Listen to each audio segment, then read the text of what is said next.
શું સફેદ વાળ કાળા થઈ શકે ખરા? એનો જવાબ છે હા. મોટા ભાગના લોકોનો આ ક્વેશ્ચન હોય છે અને મોટા ભાગના લોકો ખૂબ મહેનત કરતા હોય છે, પરંતુ કાળા વાળ 100% થઈ શકે છે. પરંતુ સફેદ વાળના મૂળમાં જઈએ તો એનું મૂળ કારણ છે વિકૃત પિત્ત. પરંતુ આપણો જે કફ છે એનું સ્થાન માથું છે અને આપણા પિત્ત છે એને માથા સુધી વાયુ લઈ આવે છે.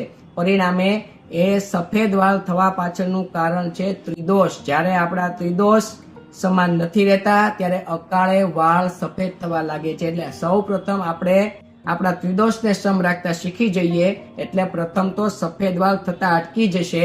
બીજું કે એમાં ભાંગરાનું તેલ છે, નગોળનું તેલ છે, આ પ્રકારના પૌષ્ટિક ગુણિયલ તેલનો પ્રયોગ કરીએ જેનાથી પણ સફેદ વાળ કાળા થઈ શકે છે. અને શુદ્ધ સાત્વિક ભોજન અને એમ છતાં પણ જો આપણને સંતોષજનક પરિણામ ન મળે તો આપણે ત્રિફળા ચૂર્ણનું સેવન કરી શકીએ છીએ.